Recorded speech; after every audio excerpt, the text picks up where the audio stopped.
Sergio, ¿cómo Buenas estás? tardes. Mucho gusto. Gracias por la oportunidad y el momento y estamos a tu casa, ¿no? Para poder hacer No, entrevista. al contrario, discúlpame la demora, la habíamos pactado hace como 2 meses Sí. por un tema técnico en TikTok no le hemos podido hacer y luego era un tema de horario. Sabes que estoy en un proyecto prácticamente nuevo en TV Perú y toda implementación siempre es complicada. He estado con los horarios ajustados, así que te pido públicamente disculpas, pero ya estamos acá. No, nada, gracias a ti más bien por la oportunidad y por ahí vas a empezar a chaquetear, cosas que me escribe todos los días y No, nada. al contrario, estaba hasta avergonzado, te diré, traspasar y pasar la entrevista tantas veces, pero acá No. estamos. Listo, Javier. Nada, vamos a comenzar como siempre comienzo con los invitados, es poder conocernos un poco más, Ujú.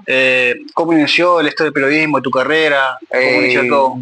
La verdad quise estudiar siempre periodismo, quise ser siempre periodista desde muy chico, y recuerdo y siempre lo cuento, y es un poco una satisfacción de la vida lo que me está pasando ahora. Pues el primer recuerdo que yo tengo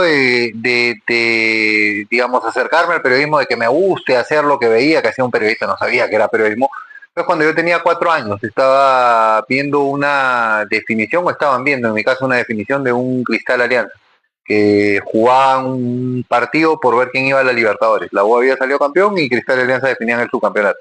Y me acuerdo mucho de mi familia viendo el partido, viendo la definición por penales.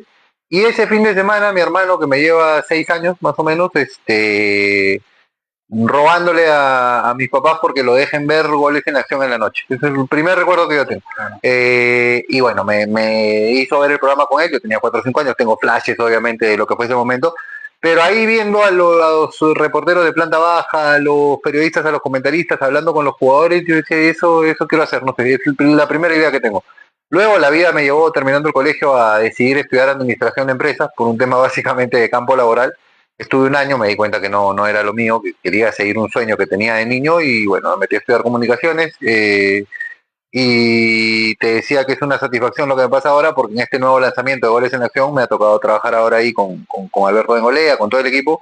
Entonces es una satisfacción poder estar en el lugar donde inició todo. Pero comenzó, para responder a tu pregunta, en CMD. El periodismo deportivo para mí comenzó en CMD, terminando la universidad. Yo estudiaba con Michael Zucker en la Ya. universidad. Le pregunté si podía mandarle mis papeles sin ningún compromiso para ver si había alguna oportunidad laboral en algún momento, porque trabajaba en una revista en ese momento del comercio, en el diario Somos, no hacía periodismo deportivo. Felizmente se abrió una oportunidad. Comencé en el 2013 en CMD como reportero del día a día, de las notas del día. Vino después lo de Gol Perú, lo de Radio Ovación, el tema del streaming, y bueno, ahora sigo en el proyecto que te decía, Goles en Acción en TV Perú. En TV Perú, ¿no? Entonces tú has estado en CMD, siempre has estado a ras de cancha. En CMD, cuando entré, en realidad mi función era hacer los reportajes los informes especiales, los informes normales o típicos del día.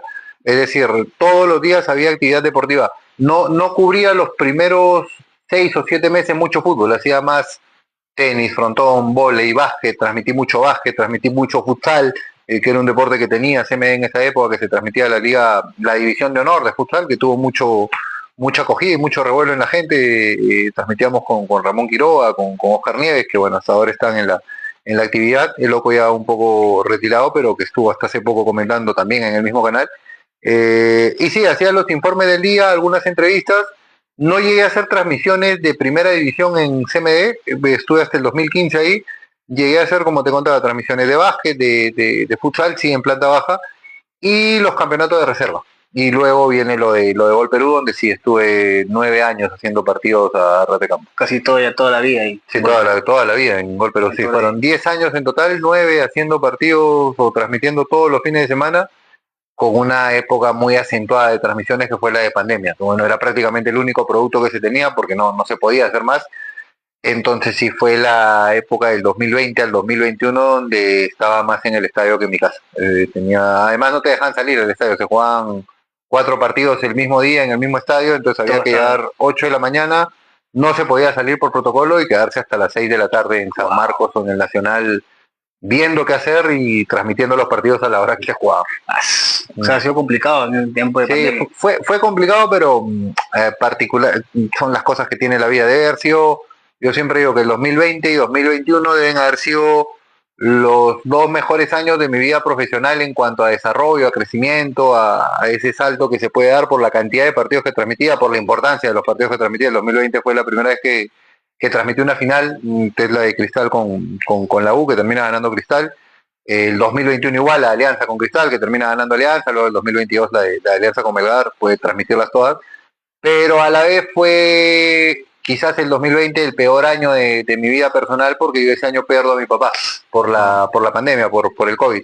Entonces, no sé, son cosas que te pone la vida ahí, que te manda Dios, que yo siempre agradezco.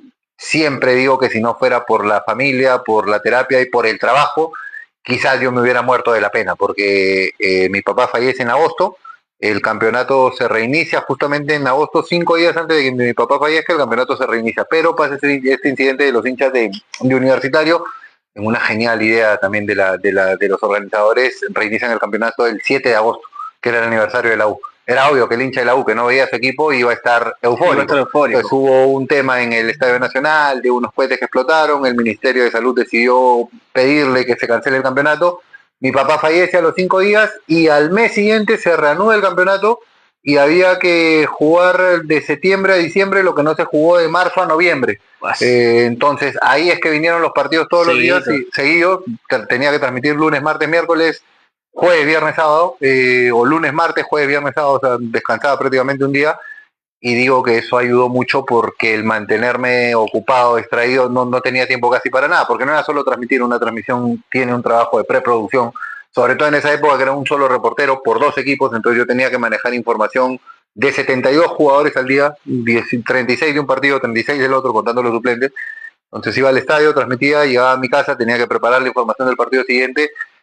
Son esas contraposiciones de la vida, ¿no? Vida triste por la partida de mi papá, pero a la vez ocupado y entretenido con el tema del trabajo, y justamente por eso te decía, gracias al trabajo, a la familia y a la terapia que uno lleva, pude sobrepasar seguramente el momento más duro de mi vida. Bueno, no sabía y gracias por contarlo acá. Y para cambiar el tema ahí, cuando sale ya Gol Perú, ¿qué tan chocante fue para ti ese cambio? Porque obviamente hasta el año pasado nomás tuvo Gol Perú. No, fue muy difícil porque, yo lo decía, me acuerdo que me entrevistó el flaco Oranda hace un par de meses y me decía, ¿te apena el cierre del canal? Y obvio que apena, me dio muchísima pena porque fueron 10 años en los que el canal fue mi segunda casa, o sea, no solo por el trabajo, sino por el tema de amigos, que creo que de los mejores amigos, no sé si en mi vida, están siempre los de la infancia, los del colegio, pero de las mejores personas que yo he conocido en mi vida, seguramente están muchos de los trabajadores, de los profesionales con los que compartí en Gol Perú. Hasta las instalaciones del canal termina uno sintiéndolas como propias, termina sintiéndolas como suyas. Como tu casa. Exacto, es la costumbre de llegar, de saludar a todos, de saber cómo funciona absolutamente todo, y el lugar que uno la pasó mejor en la época laboral y con la gente. Entonces sí, dio mucha pena, pero creo que nos preparamos mental, psicológicamente, emocionalmente los últimos 6 meses. O sea, como que ya sabían. Sí, claro, desde que pasó el tema de los derechos en el 2022, claro, el 22 cuando acaba el año, que es el último año que transmitimos todos los partidos, y cuando el 2023 comienza el campeonato, sabíamos que hasta el 2025 teníamos los derechos de 4 clubes en principio. Se va el Muni el 2023, se va Manucci el 2024, quedaron la U y Boys. Sabíamos que la razón de ser del canal en el Perú y la idea del consorcio, que es el grupo Gol TV, Movistar, de tener un canal de televisión acá, era justamente transmitir los partidos. Si no estaban los partidos, mucho más no se podía hacer, hasta por un tema contractual, por un tema económico. Entonces nos preparamos esos últimos 6 meses sabiendo que había que disfrutarlo al máximo, que había que disfrutar cada transmisión, cada trabajo que se tenga que hacer, como el último. Entonces fue una linda manera de despedir, siempre lo voy a decir, los últimos 6 meses fueron de un disfrute alucinante. Más que preocuparse por lo que venía, que obvio había incertidumbre, era disfrutar esos últimos momentos con gente con la que habíamos trabajado toda una vida. Claro, 9 años, imagínate. 10 años. 10 años. 10 años, 2016 al 2009. Ahora, ¿qué se pregunto, ¿no? Que varias veces lo he escuchado por las redes. ¿Qué sensación hay cuando te das cuenta de que ya no transmitías todos los partidos, sino ya se iban agotando cada equipo y al final tenías solamente con Boys y por ahí con Universitario? Que por ahí son pocos y ya no hay todo ese camino que había que hacer. La verdad, al comienzo un poquito de pena de no entender al comienzo el ritmo de vida nuevo. Los 2 primeros meses. Pero siéndote sincero, a partir del tercer mes, hasta un alivio te diría enorme, porque Menos peso de trabajo. sí, claro, era por fin, desde el 2023, por fin, después de mucho tiempo, podía planear un fin de semana. O sea, podía pensar en hacer algo distinto a estar en un estadio o en 2 estadios o en 3 todo el fin de semana, porque en la época de transmitir todos los partidos, yo recuerdo haber estado un sábado en la noche en el Callao, en el Grau, un domingo a las 11 de la mañana en el Gallardo y el mismo domingo a las 8 de la noche en Matute o en el Monumental transmitiendo un partido. Entonces era imposible pensar, no sé, en un almuerzo por el Día del Padre, en un almuerzo por el Día de la Madre, varios días del Padre y de la Madre no los pude pasar a esa hora con la familia porque tenía que estar trabajando. Y sí, después de los 2 primeros meses de esa pena y ya no hacer todos los partidos, creo que fue un alivio y un premio a tanto trabajo tener partidos puntuales que eran los de la U, que eran los de Boys, que eran los de Municipal. Entonces sí, al comienzo un poquito de pena, pero después un alivio por la descarga laboral. Igual tener a la U y tener a Boys te daba la posibilidad de cada 15 días mínimo, el primer año cuando teníamos a Municipal y a Manucci también, todo el 2023, y te diría que el 2024 te da la posibilidad de casi siempre tener un partido importante de la fecha, sobre todo por lo que fue ese año o esos 3 años de la U. Siempre había un partido importante que uno tenía que transmitir. Entonces, Y lo que ustedes hacían era transmitir solamente cuando estaban de local, nada más. claro, los derechos a partir de todos los cambios, los intentos que hubo en los 90, se fijó que el equipo dueño de los derechos era el local. Entonces, claro, transmitíamos los partidos de la U de Boys de local, pero como intercalaban estos últimos años, todas las semanas había una transmisión. Y como el 2024 y 25 nos quedamos solo Ramiro Rodríguez y yo, reportero de planta baja, todos los fines de semana había una transmisión. O sea, ese ritmo de las transmisiones felizmente no se perdió.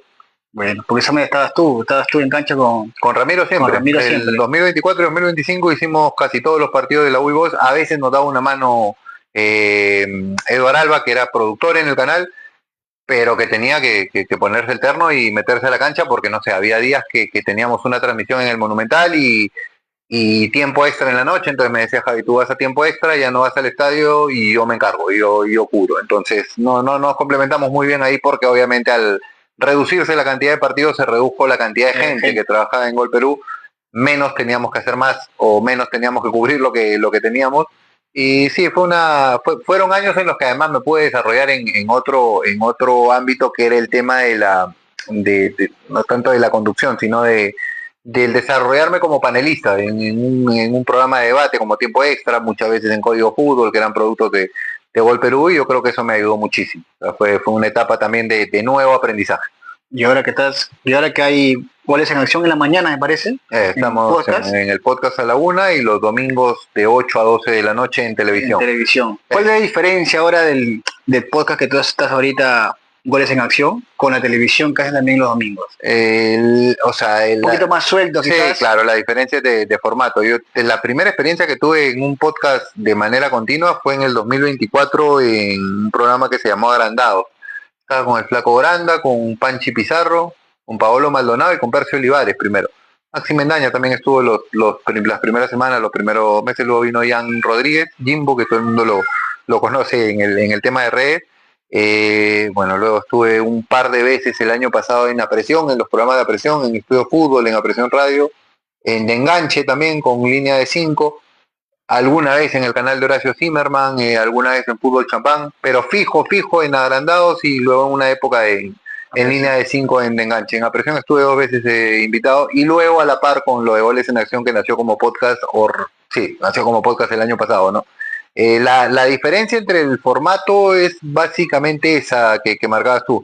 La capacidad o la libertad que te da por ahí el YouTube para hablar de una manera un poquito más coloquial. Tratamos igual en Goles en Acción, creo que lo hemos conseguido hasta ahora, de no caer en lo vulgar, de no caer en la lisura, en el chiste fácil.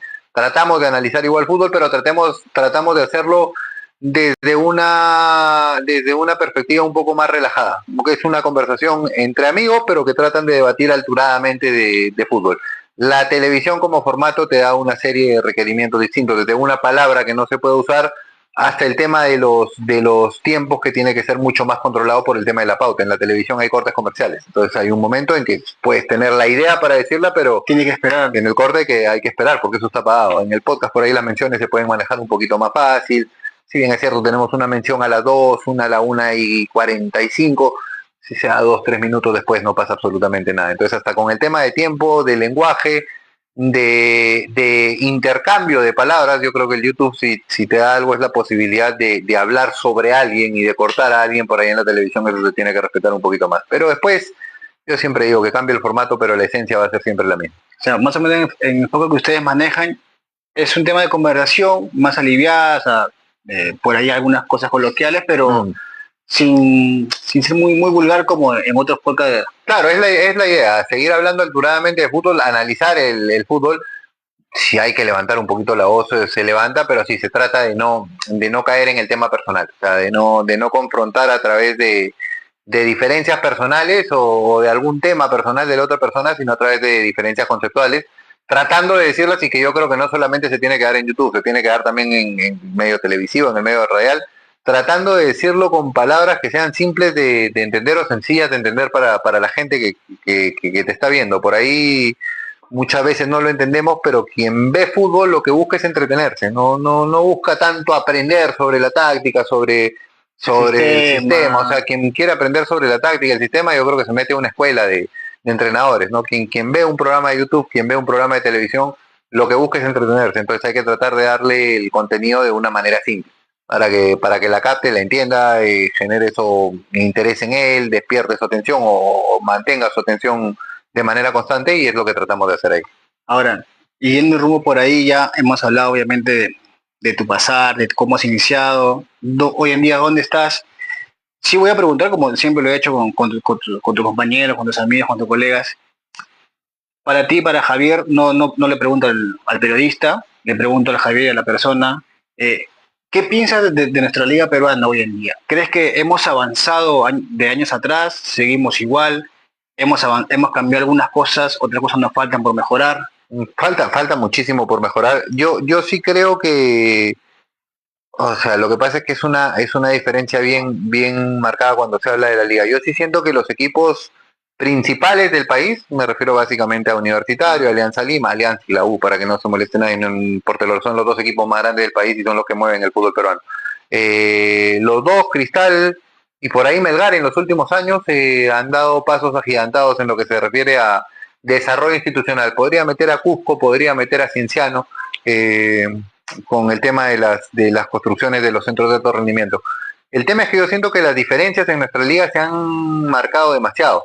O sea, si en algún momento teníamos hace poco más de 15 años a un Aurich compitiendo, Claro. si teníamos después a un Melgar que se metía entre los palos, a un Binacional que dio el golpe, A un San Martín, a un bicampeón. San Martín que fue bicampeón en el 2007, 2008, volvió a campeonar en el 2010.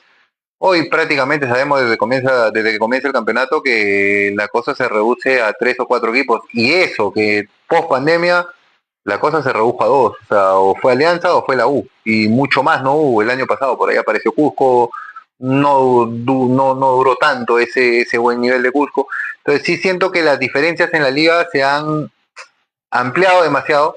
Hay mucha diferencia entre la U y Alianza, por ahí Cristal y el resto de equipos, es algo que se ve en la tabla, salvo que te aparece un Chancas por ahí que Claro. vamos a ver hasta cuándo sostiene el nivel. ¿Cuánto Ojalá, dura, no? ojalá que lo pueda sostener.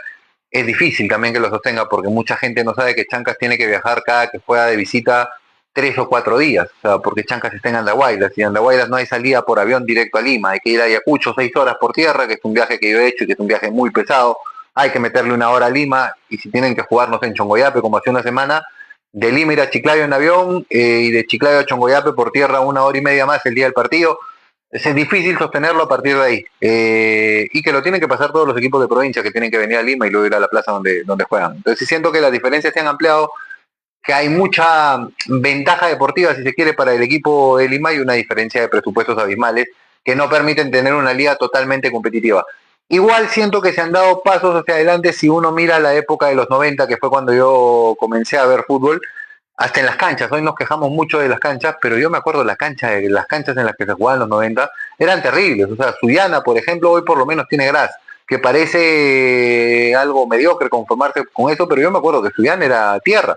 era una cancha de tierra. El Garcilaso del Cusco era totalmente inviable para jugar. Si llovía, no se podía jugar y si se jugaba era con condiciones deplorables. Yo creo que se han dado pasos para adelante, falta muchísimo por mejorar, muchísimo por corregir. Hay un tema con el nivel arbitral que hay que superar, que hay que unificar criterios.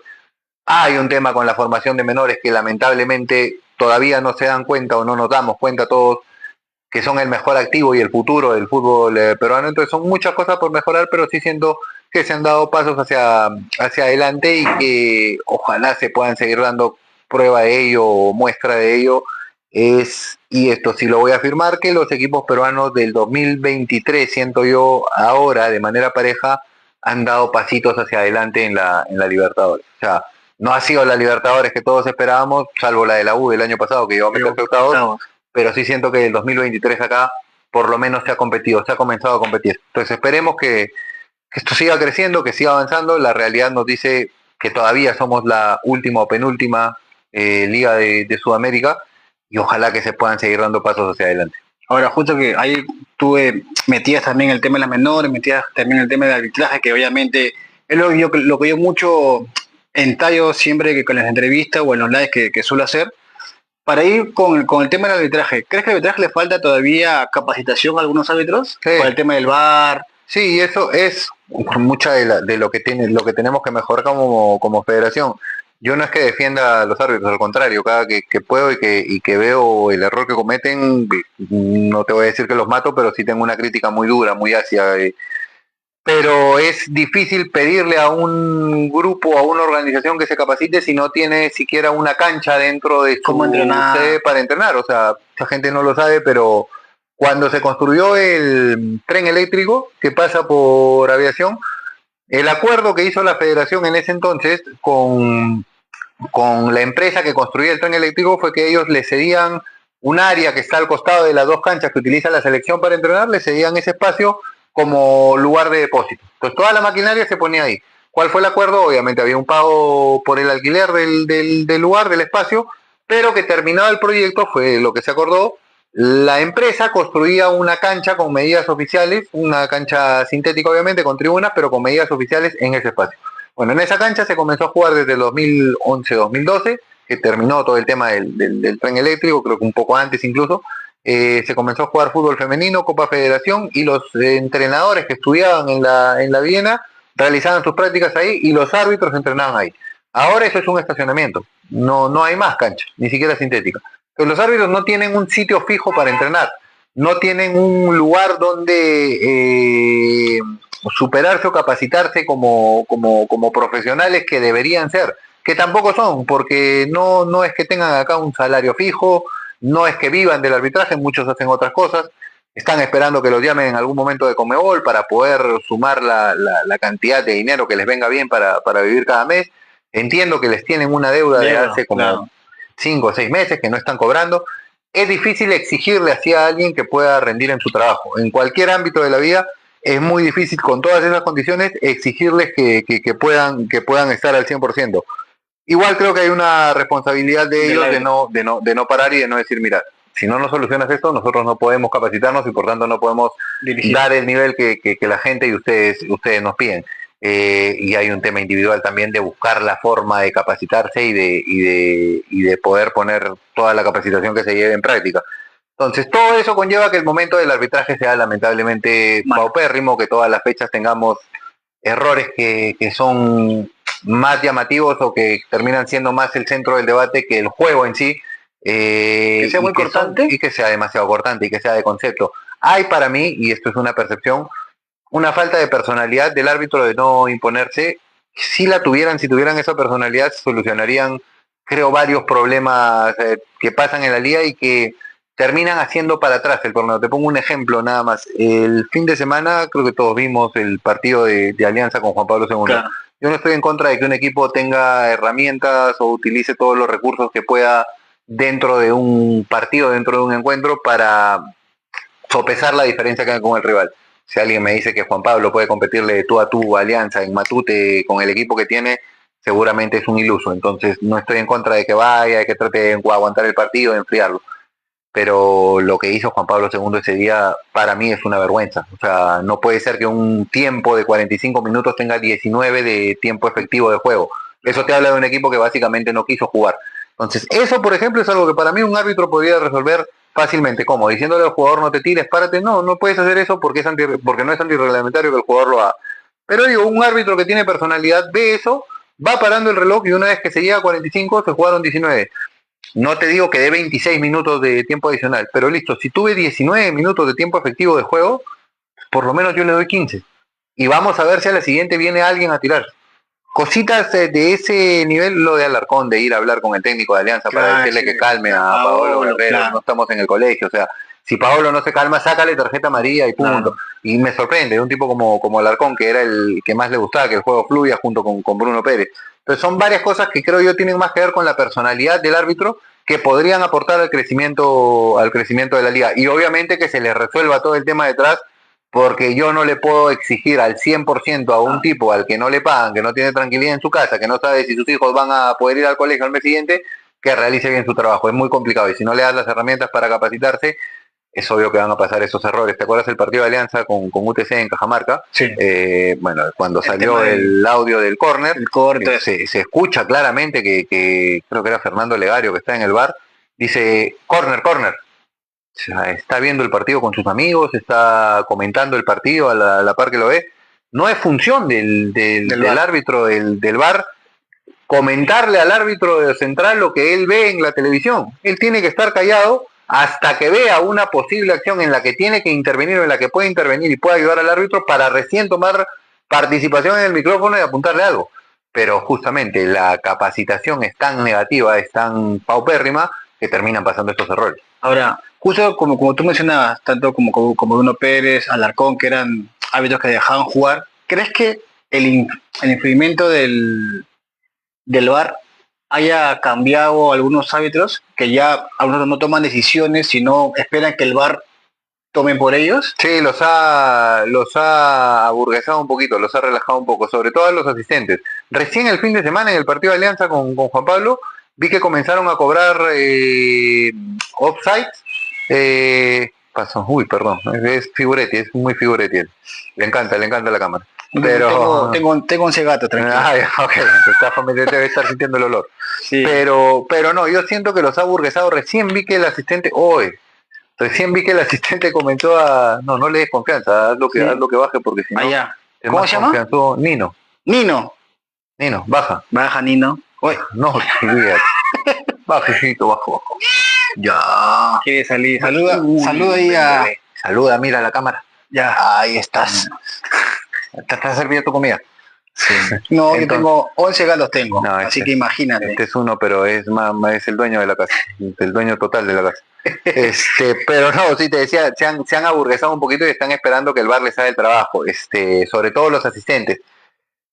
A ver, el VAR es una herramienta que yo creo va a servir. Lo que pasa es que... Pero no estamos preparados todavía. Exacto, ese es el tema. El árbitro peruano yo siento que no está preparado todavía para utilizar el VAR ni en el aspecto técnico ni en el aspecto conceptual. O sea, las líneas que trazan te dan una clara muestra de que muy preparados no estamos. La cantidad de tiempo que se toman en definir una jugada, yo cada que veo la Premier digo, qué maravilla. O sea, utilizan el VAR, hay una jugada con duda, máximo se demoran 25 segundos y listo, se resolvió y no pasó nada. Y te ponen la sombra en la repetición cuando ellos salen. El otro día, ahí en el partido, fue el partido que juega Melgar en Matute con Alianza.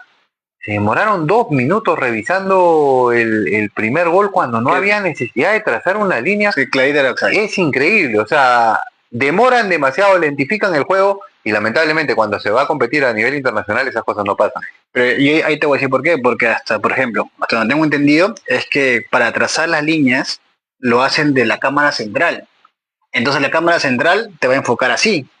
Y así es muy difícil que veas si es offside porque está en diagonal. Lo que pasa es que para eso existen en principio las dos cámaras que en las transmisiones incluso se llaman cámaras de offside. O sea, hay una cámara... No tienen. No todas tienen, hasta donde sé. Entiendo que deberían tenerlo. Lo que pasa es que la distribución de las cámaras de una transmisión tienes la cámara 1 que es la que te sigue todo el partido, la 2 que está un poco más cerrada, la 3 que es el detalle, la 4 y la 5 que son las del offside que están en occidente con norte y en occidente con sur. Son cámaras que no deberían faltar. y que en principio en todos los estadios deberías tener. Si no se tienen, y ese es el gran detalle para mí del VAR acá, que el VAR trabaja con las cámaras de la transmisión de la televisión. Sí, exacto. El VAR tendría que tener sus propias cámaras para, primero, para que haya privacidad del árbitro de ver lo que quiere ver. Sin que todos vean. Exacto. Muchas veces la toma que te da la transmisión depende de un director o depende de un BTR. Entonces, no depende del asistente VAR o del quality que está ahí arriba y que tendría que tener sus propias herramientas, como pasa en Conmebol, como pasa en Europa, para definir una jugada. Partiendo de ahí, ya es un sistema que acá en el Perú es difícil de implementar.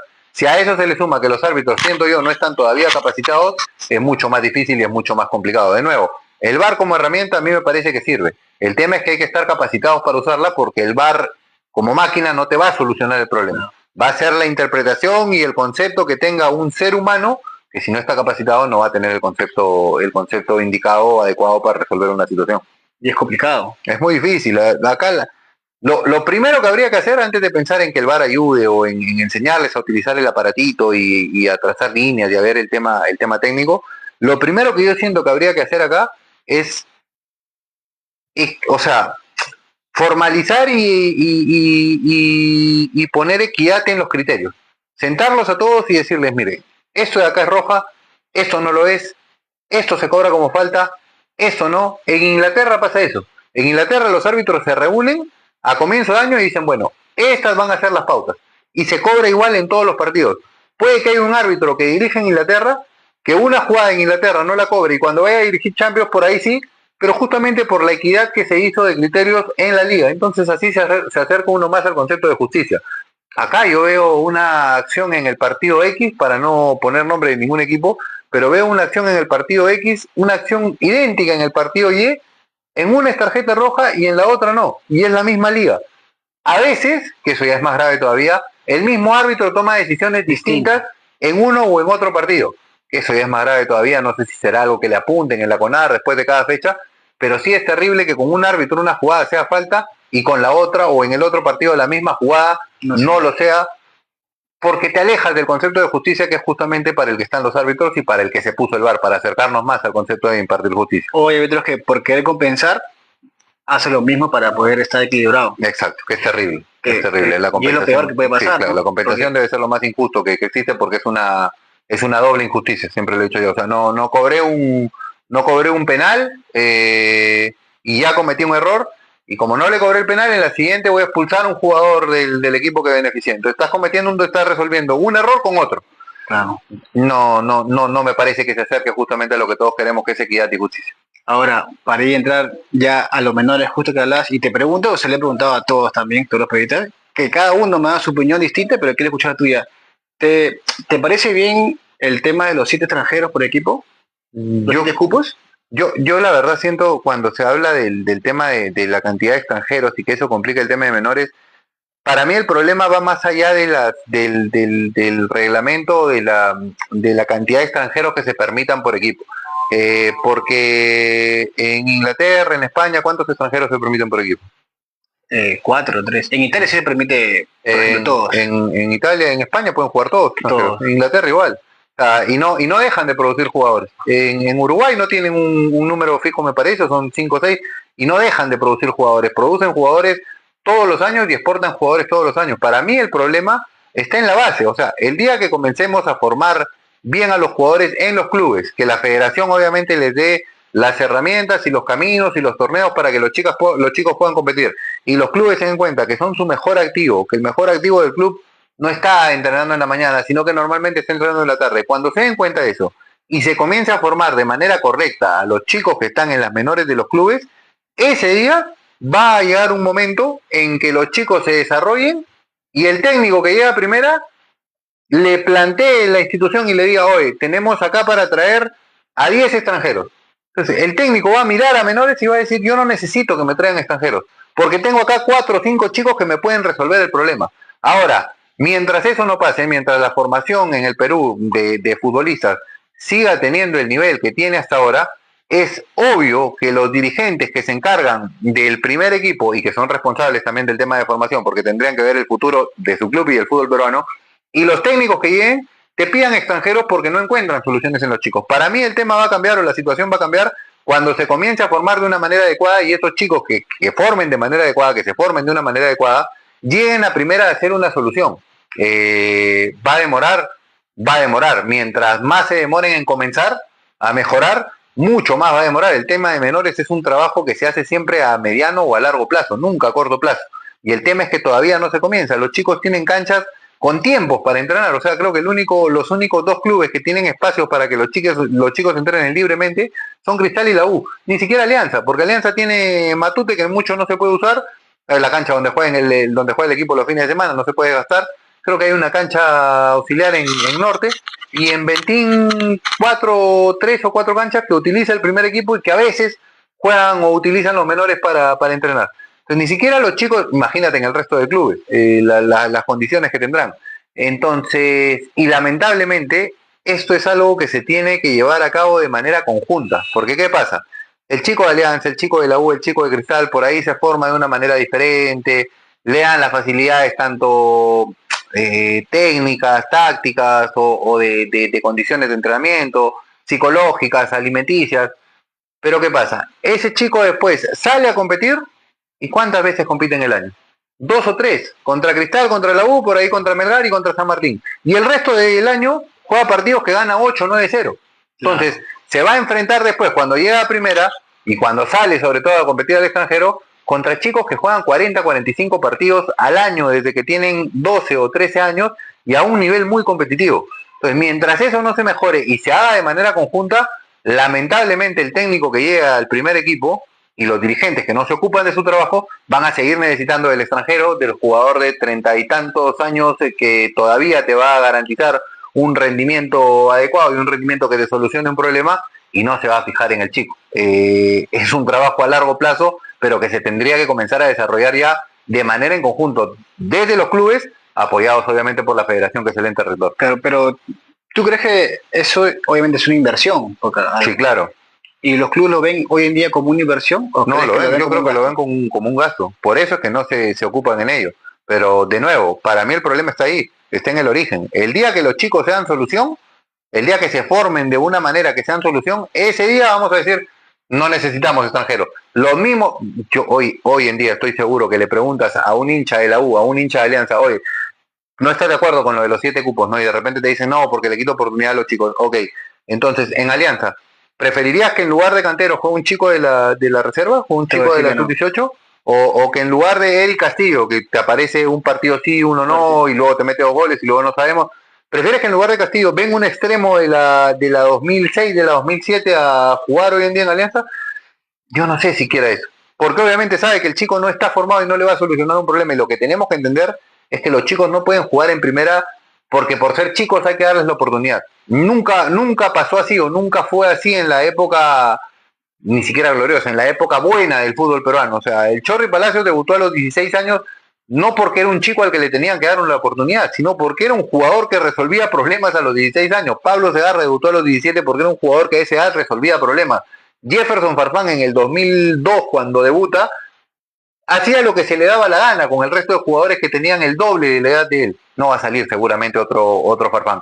Pero tratemos de formar jugadores que se acerquen a eso y a solucionar problemas en el primer equipo. Si no, si seguimos pensando que el chico tiene que tener la oportunidad porque es chico y porque hay que llevarlo de a poco, si subirlo al primer equipo, vamos a seguir en este círculo vicioso y vamos a intentar seguramente cosas como la bolsa de minutos, como obligar a los clubes. ¿Te gusta la bolsa de minutos que bueno? No, para la luz de los resultados, ¿cuántos jugadores nos dio? Finalmente el técnico que hacía, ponía o completaba los minutos que tenía que completar. ¿Y cuántos de esos chicos que aparecieron o que debutaron con la bolsa de minutos siguieron jugando? O sea, la evidencia empírica me dice que son estrategias o herramientas para que los chicos puedan debutar, pero no para que se sostengan. Yo sigo pensando que la única forma de que un chico llegue a primera, se sostenga y haga una carrera que nos ilusione a todos y que solucione problemas en su club y en la selección, es que lo forme de una manera integral, correcta, y que cuando llegue a tener 18 años sea una solución para su equipo. De nuevo, no llevan a un jugador a un equipo por darle una oportunidad porque es chico. Lo llevan, y eso pasa cuando contratan a jugadores afuera, incluso los llevan para solucionar un problema.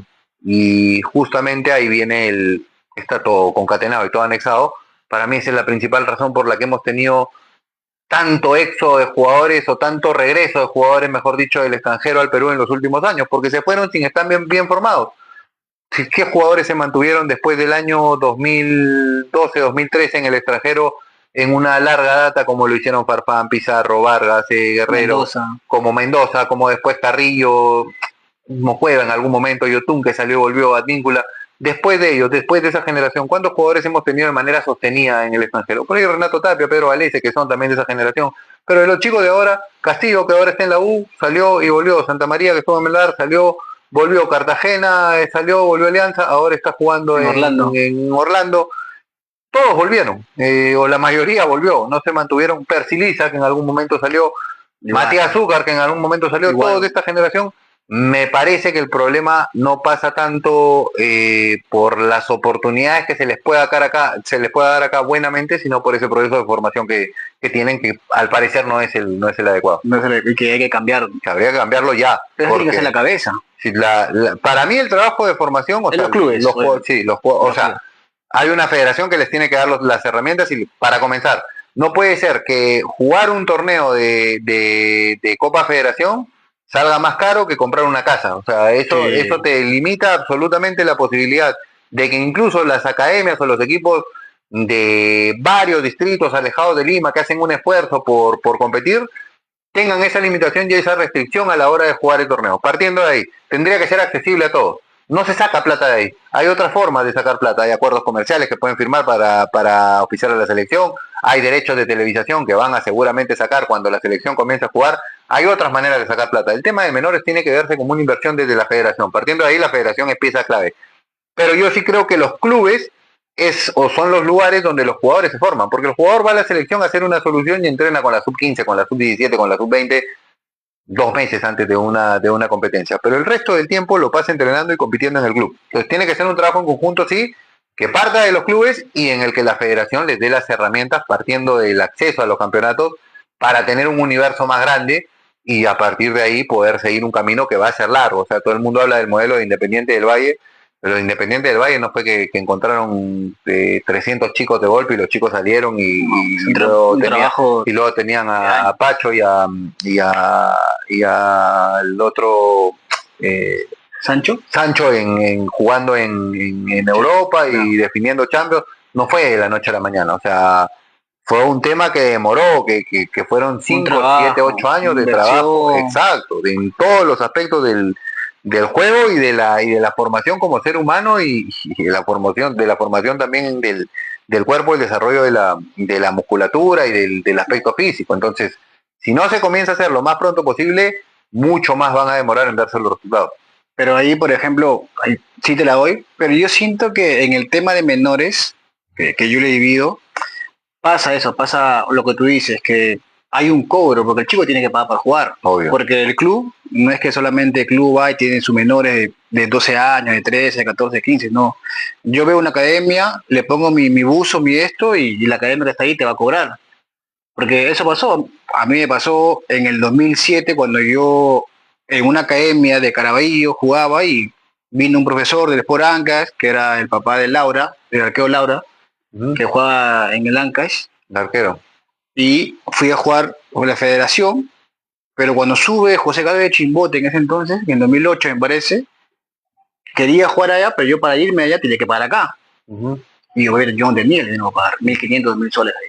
Y si no pagaba, te estancabas ahí 2 años y ahí quedaba tu carta pase. Claro, porque es un aspecto ya ético de cada institución. Y eso pasa hasta ahora, porque hace poco lo vi en un programa de Eddie Flisman, donde un padre se queja por lo mismo. Y que lamentablemente ha habido muchos casos por eso te decía que el trabajo tiene que ser integral y tiene que ser en conjunto. Si no funciona un eslabón de la cadena, se parte absolutamente todo. O sea, yo he escuchado denuncias de técnicos en menores que cobran por poner al chico. O sea, que cobran porque el chico tenga minutos, que si el chico es hijo de tal, va a tener más minutos que el otro.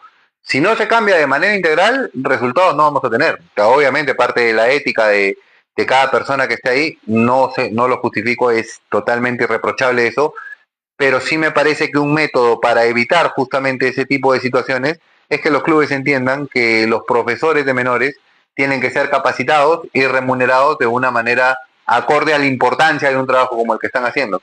ese día el técnico de menores va a dejar de tener la necesidad de pensar si quieren eso, que no debería pensarlo ni siquiera sin tener un salario adecuado, porque eso es una falta ética y es algo con lo que te forman en casa, pero sí creo que hay que ayudar a reducir que esas posibilidades existan. ¿Cómo? Capacitándolo más, mejorándole las condiciones laborales, las condiciones salariales, por lo menos vas a ayudar a que se reduzcan las posibilidades, que va a haber corruptos y va a haber sinvergüenza siempre en todas partes del mundo, pero mientras más se reduzca la posibilidad, mejor. Mejor día. ¿Qué piensa la selección?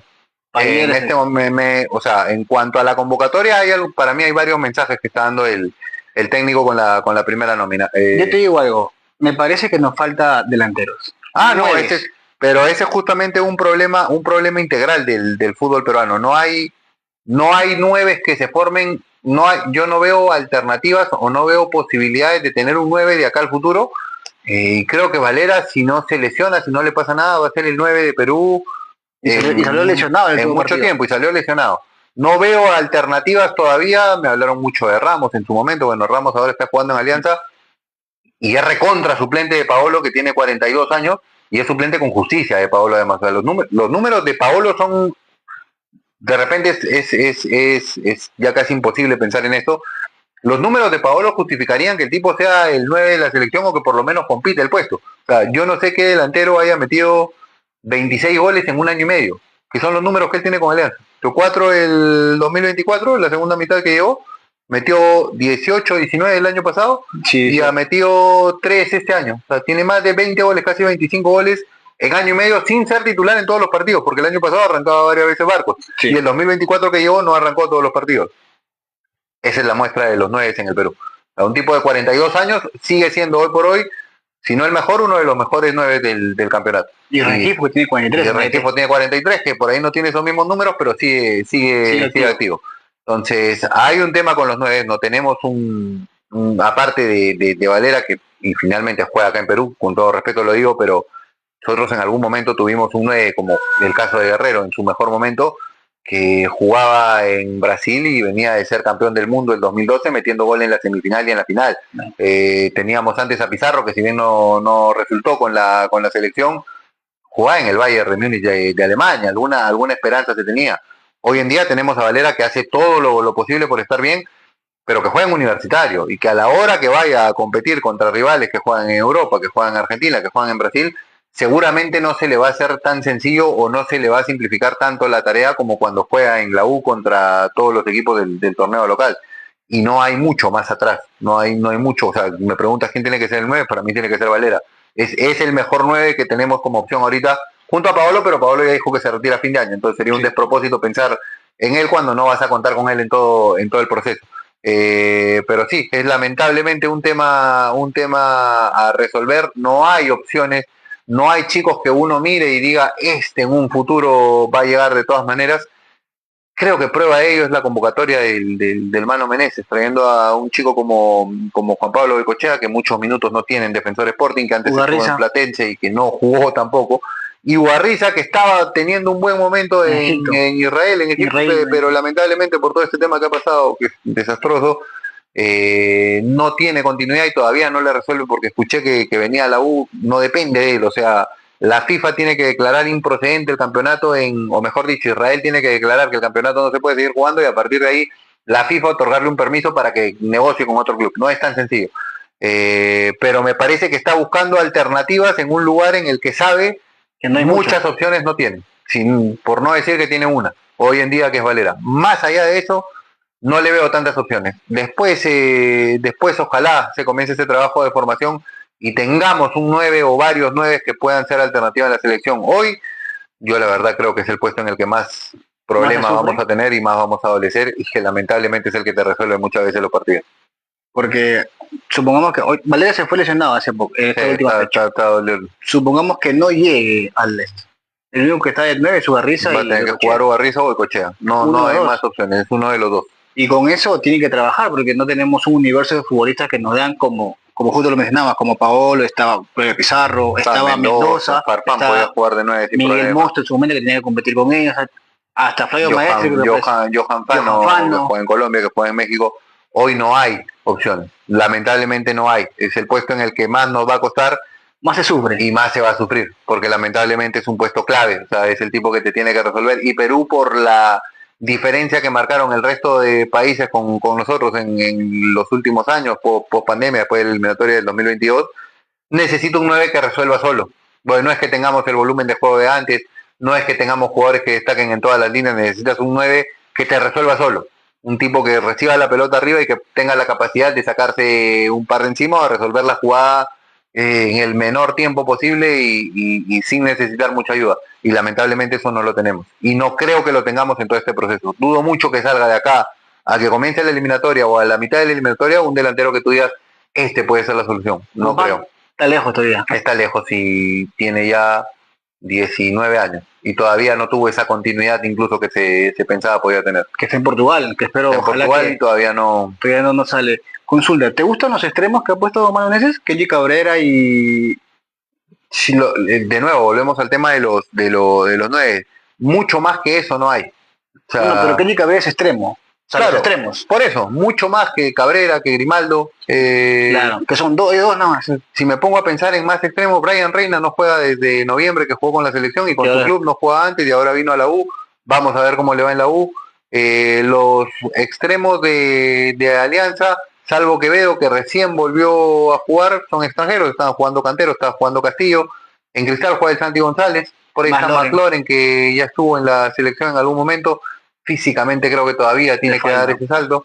Y paro de contar, no hay mucho más extremos, por lo menos es un puesto en el que aparecieron en algún momento algunos jugadores. Anelato, que ahora está en Melgar, que fue a la selección y tampoco fue lo que uno esperaba, estuvo en Alianza y no terminó de explotar en Alianza, entonces ha convocado lo que hay disponible. Por ahí Carrillo le podría dar una mano ahí, aunque ahora juega más de medio centro, pero ha convocado lo que tenía, lo justo y necesario. A mí la convocatoria me gustó por un mensaje en particular que siento, ahora estoy contigo, si ves a Kenji Cabrera no le está yendo bien en Canadá, Grimaldo hace rato que dejó de estar y eso es preocupante porque no puede ser que un jugador haya tenido su mejor momento a los 21 años o a los 22 años y luego se haya desinflado, está en la plenitud de su carrera. O sea, si no, uno mira y dice, bueno, estos chicos difícilmente nos lleven al Mundial, aunque finalmente el Mundial parece que van a jugar los 9 de 10 sudamericanos, o sea, de repente hasta con lo mínimo terminamos yendo, no lo sé, mientras no me digan que van a ir los 10, no te puedo asegurar que Perú va a clasificar, pues la eliminatoria pasada quedamos novenos, y muy con lo justo, menos mal Chile no estuvo terrible, y si no, capaz quedamos décimos. No estamos en capacidad de asegurar absolutamente nada, que vamos a ir porque van 9 de 10. Y sí, veo estos chicos y dices, estos chicos no son los que te van a garantizar un resultado. Pero más allá de los que están, no veo alternativas que yo diga, no, pues, no puede ser que estén ellos y no esté este otro. No hay mucho.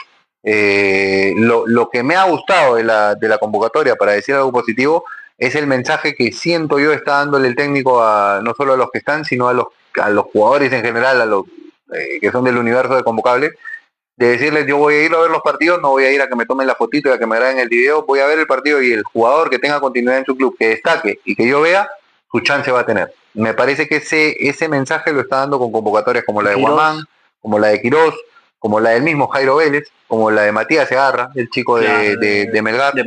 Incluye a Yotun, porque Yotun, para mí Yotun no está ahora porque es Yotun. Está porque está haciendo en Cristal lo que Cristal necesita que haga. O sea, ha sido el jugador más importante de Cristal en esas etapas de clasificación a la fase de grupo de Libertadores. Galese, ni qué decir. Entonces, está el mensaje inicial me agrada. Va, el jugador que se muestre y que tenga continuidad y que esté pasando por un buen momento, su oportunidad la va a tener. Después vemos si de repente se pone la camiseta de la selección, van al partido y no era lo suyo. Listo, pero su oportunidad la van a tener. Eso como mensaje, no solo para los que están, sino para absolutamente todos, me gusta, me agrada. Ahora, ¿te gusta esos partidos FIFA que va a haber contra Senegal y Honduras? ¿Crees que es algo para mostrarse, para ver, para que se conozcan? Sí, jugamos con República Dominicana hace poco y con Nicaragua, entonces partiendo de eso y de lo difícil que es a veces conseguir un rival de la jerarquía que se quiere, que un rival de jerarquía quiera jugar contra Perú, creo que se ha conseguido. Siempre los amistosos se consigue lo que se puede. Y dentro de lo que se puede, bueno, Senegal acaba de perder de una manera rarísima la Copa. Con Marruecos la Copa Africana. No sé si decir el campeón de África es Marruecos, pero el subcampeón de África, por el momento, por un tema de mesa, creo que van a ir al TAS. Y bueno, un rival como Honduras, que en Centroamérica, de todos los equipos que hay, debe estar un poquito más arriba de la media baja. Entonces, sí, creo que son partidos aparentes como para ir teniendo una primera idea de lo que va a hacer el entrenador. Y para ir cerrando, eso se debe a que hemos bajado tanto nuestro juego cuando lo teníamos, como fuimos al Mundial en el 2017, 2018, 2019, porque estábamos en un puesto ranking bien, porque la selección venía jugando bien, y cuando cambia todo eso, cambió todo el tema de los amistosos, ya no jugábamos como contra Croacia, cuando jugamos contra Alemania. Igual, después de quedar afuera del Mundial, me acuerdo que hubo un par de partidos que juega Perú con Reynoso, con Alemania y con Marruecos. Que todavía se podían dar. Igual, el bajón último en la eliminatoria, sí, a mí me parece que de todas maneras afecta. O sea, que el equipo europeo, el equipo de élite que se está preparando para una competencia, en este caso tan importante como puede ser un mundial, difícilmente quiera jugar con Perú. Salvo que necesite un partido de sparring, un partido en el que quiera agarrar confianza, lamentablemente sí, ahora nos miran como eso. Yo estoy seguro que Croacia cuando fue a ese amistoso con Perú, no es que fue pensando en va a ser una perita en dulce, no sabía que era un equipo que venía bien, y al punto que debe ser de los partidos, al menos que yo he visto, de los partidos más alucinantes de la selección en funcionamiento y en resultados. 2-0, con juego. Ese y el que le gana a Chile en la Copa América del 2019, 3-0. Deben ser de los mejores partidos que he visto de la selección en los últimos 10 años. De ahí... No, de ahí... Fritos. Varios, ¿no? En la etapa de Gareca, el de Ecuador es un partidazo, El de Colombia. El de Colombia es un más allá de que nos metieron en un arco, pero en la que salimos mete gol el Oreja.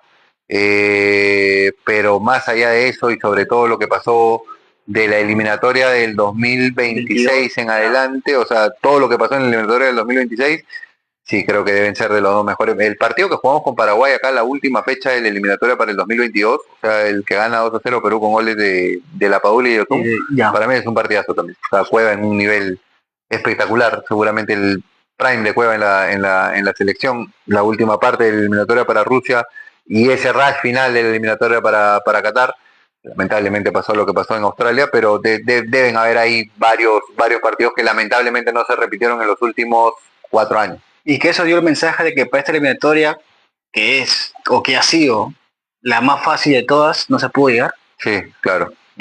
¿Fue decepcionante para todos? No. Sí, claro, fue una decepción grande porque coincidió el hecho de perder varios jugadores o de perder el mejor nivel de varios jugadores que nos habían dado tantas alegrías, con ese sopesar esa ausencia de nivel con más cupos, o sea, básicamente lo que había que hacer para clasificar por lo menos al repechaje era mantener similar a lo que se tendría que hacer en una liga para no descender.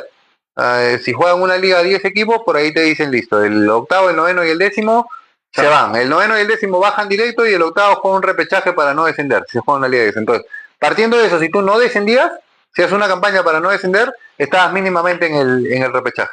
Y ni así se pudo. Entonces, sí, es terrible. Además, en la cantidad de puntos que se han sumado, debe ser la eliminatoria, si no me equivoco, 12 puntos, ni siquiera con Chemo se hicieron 12 puntos. Hizo 13. Hizo 13, o sea, es la peor eliminatoria en cuanto a números y la peor en cuanto a organización, porque yo no me acuerdo que nunca Perú haya tenido 3 entrenadores en una sola eliminatoria a los que se le tuvo que pagar todo. Entonces, encima de una gastadera terrible de plata que ahora no se tiene y que se podría utilizar para otras cosas como el desarrollo de las herramientas para menores desde la federación y que los clubes a partir de ahí se sumen al trabajo, se utilizó en pagar indemnizaciones, lamentablemente. Nada, yo así para cerrar. Preguntitas cortas nada más. Sé que no me voy a decir qué equipo eres porque nadie me lo dice. No se puede. Soy, lo que sí digo siempre y no lo niego es que, porque me dicen, no, ustedes que trabajan en esto no son hinchas de ningún equipo, no, esa es la mentira más grande. Si la pasión justamente que nosotros tenemos es la del fútbol y la tuvimos desde chicos, la desarrollamos siendo hinchas de un equipo. O sea, no sé, no te voy a decir que el que te lo dice no te voy a decir que el que te dice que no te miente, pero yo creo que de todos los periodistas deportivos del Perú y del mundo, el 95% son hinchas de un equipo. Hay un 5% que seguramente no desarrolló esa afiliación. Yo sí creo que la pasión por el fútbol se desarrolla siendo hincha de un equipo. Entonces sí te puedo decir que soy muy hincha de un equipo del fútbol peruano y que cuando no estoy trabajando, cuando no estoy cubriéndolo, cuando no estoy opinando, vivo el partido como cualquier hincha, man, no de ir a la cancha porque ya no corresponde que esté en la cancha. No voy como hincha a la cancha desde el 2012. Claro, 2012 fue la última vez que fue a la cancha. Voy a buscar videos.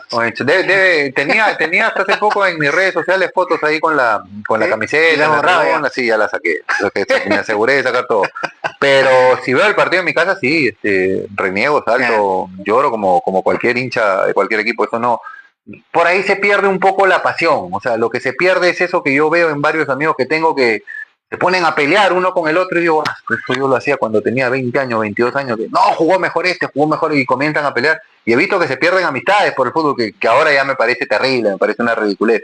Ya eso se perdió. Pero sí, el hinchaje creo que no es algo que no se vaya nunca. Y ojalá que no se vaya nunca. No te voy a preguntar. Entonces te pregunto, ¿Pelé o Maradona? Porque lo vi un poco más y es más cercano Maradona. Maradona. Sí. ¿Argentina o Portugal?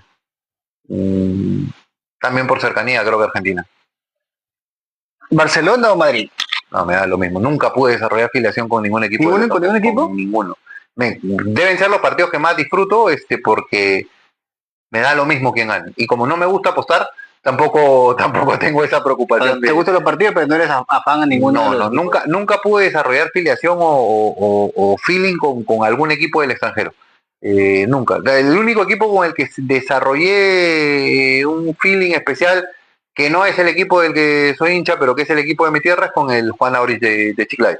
Chiclayo. Claro, que el Aurich jugaba en Chiclayo contra cualquier equipo que no era mi equipo, del que yo era hincha, iba a alentar al Aurich. Me llevaba a mi viejo en Chiclayo, al Elías Aguirre, con mis hermanos íbamos a ver al Aurich, pero después con equipos de afuera nunca tuve. O sea, sí admiro bastante a la gente que es hincha del Manchester, que es hincha del Madrid, del Barcelona, que sufre los partidos. Mi amigo, que ustedes lo conocen, Mauricio Lorés de Mola, claro, es hincha del Real Madrid, pero yo lo veía en la redacción de CMD, ver los partidos y renegar y gritar los goles y pararse, y se enfermo del Real Madrid. No pude nunca. ¿Te gusta más la Champions o la Euro? Que ya creo que la Euro existe ya. ¿Champions o la Euro? No, me gusta más la Champions. Una Champions. Sí. ¿Hay más competitividad? ¿Es como una Libertadores y una Sudamericana? ¿Puede ser? No. Claro, lo que pasa es que la Euro es o te refieres a la Euro, pues la Euro es el torneo de países. No, la Euro, que te acuerdas que había la Champions League y ahí jugaban la Eurocopa. Ah, por eso. Sí, me gusta más la Champions. Creo que es igual que el Libertadores. Sí, me parece que sí. La pregunta, corta nomás, ¿ah? ¿Los planes están preparados para jugar Libertadores hoy en día? No, hoy en día me parece que no. No están en el nivel que uno esperaría. Les demuestro un botón. Si este grupo le tocaba a la U del año pasado, yo te firmaba en un papel que la U pasaba.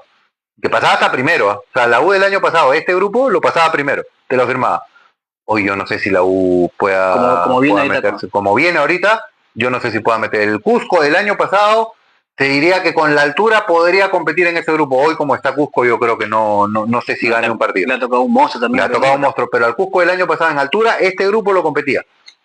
Así como está Cusco, yo no sé si termine ganando un partido en toda su estancia en la Copa. Lo último, pero con la verdad, sí. ¿Messi o Cristiano? No, Messi. Ya, no vamos. Lo aclaro siempre cuando me lo preguntan. ¿Qué pasa con Messi? Es un animal, Cristiano. O sea, es más, el otro día no sé a quién vi que hizo un equipo ideal de toda la historia. Y no lo puso Cristiano. O sea, no puede no estar el tipo que más goles ha metido, al menos comprobados, ¿no? Porque Pelé dicen que metió 1200 goles, pero ¿dónde están los videos y las fotos de los goles? Más antiguo, otro monstruo Pelé. Pero un tipo como Cristiano no puede estar fuera de un equipo ideal de la historia. Un tipo con la capacidad que tiene, con la capacidad goleadora que tiene, el éxtasis del fútbol y el objetivo del fútbol es meter gol. No puede salir Cristiano. Creo que es un animal del fútbol, es de los mejores jugadores de la historia. Lo mismo que Messi. Nunca entendí esa división. Sí. O sea, yo sí te lo juro que siento que Messi y Cristiano ven a los Messi lovers y a los Cristiano lovers y se cagan de risa. Dicen, puta, qué huevones esto. Como bien pelear. Porque de verdad, yo nací en el 89. Entonces yo los vi debutar a los dos. Vi toda la carrera de los dos. Qué maravilla más grande que nos tocó verlos a los dos en plenitud y toda su carrera. Y rivales, casi 15 años. Exacto. Pero rivales ellos en la cancha y rivales sus seguidores en la vida. Si lo ves es una tontería. Nunca entendí la división. A mí me gusta más Messi. O sea, yo disfruto viendo más a Messi. Lo mismo que si me preguntaras a quién, siento que Messi es más jugador, pero el jugador que a mí me hizo más feliz, o sea, que me cambiaba el humor del día, era Ronaldinho. O sea, claro. por un tema de gusto. Entonces, si me preguntan Messi o Cristiano, por un tema de gusto Messi, lo cual no quita porque a veces decir que uno te gusta más es que el otro no sea es mejor. Son dos monstruos y qué maravilla haberlos visto a los dos en plenitud. Y ahí se acaba su carrera, nos falta poco, ¿no? Falta poquito. Y vamos a ver si tenemos otra dualidad así de acá en más, porque ahí dijeron Mbappé y Haaland. Muy difícil. Muy difícil. Muy difícil. A ellos. Pero muy difícil. Acá debería haber como Cristiano, con disciplina, que le falta mucho. Sí, claro. Es quizás el mérito más grande que tiene. No sé si tuvo el talento que tuvo Messi de muy chico, pero todo lo que no tuvo lo reemplazó a punta de disciplina. Es un tipo que tiene ¿cuántos? 42 años y físicamente es un monstruo. Es un monstruo. Y sigue entrenando, es un atleta. Sigue preparando, es un atleta. No futbolista, creo, es un atleta, me parece. Es gente de otro planeta, de otra galaxia. Yo sí le he dicho que cuando lo veo, que espero un día entrevistarlo, yo de frente lo beso. Directamente. Más a él que a tu esposa. Sí, más a él que a mi esposa. Javi, primero Sergio, agradecerte por tu favor, tiempo, por tu casa, por montar tu gato, no sé, ya se fue por allá, seguro le hemos molestado. Vio la cámara y... Sí, nada, gracias por todo, por este espacio, gracias por permitir venir a tu hogar, que así no te da nadie. Y encantado. espero volvernos a encontrar en otra oportunidad. De todas maneras, siempre. Y conversar, ¿no? Muchas gracias, Javi. Listo, Sergio, a ti, un abrazo a toda la gente que te sigue. Continúen viendo este contenido que de verdad está bastante chévere y seguramente se vienen cosas buenas. Antes de terminar, que lo corte, a toda la gente, mañana a las 10 de la noche vamos a estar con nuestros amigos de mucha pelota y poca habladuría, algo así, a las 10 de la noche por la transmisión de acá de TikTok con la esquina del hincha, así que todos se conectan. Y te cuento cortita nada más, el profesor que ya me escribió, obviamente que le mando un abrazo, profesor Cristian Ruggeri, ya me dijo que cuando llegue a Cinciano, a Lima, voy a estar en el hotel de concentración para que él me regale la camisetita y poder sortear a toda la gente que nos sigue. Listo, mínimo. Listo. Gracias, Javier. Tengo una camiseta de Cienciano, pero es antigua, si quieres. Claro, pues, ya está. Hay otra camiseta de Gran Javier. Te la consigo y te la mando. Es la 9 de Carando, que en algún momento usó. Así que te la consigo, coordinamos y ahí te la mando. Dale, Javier. Muchas gracias, gente. Cuídense mucho. Nos vemos. Chau, chau. Esa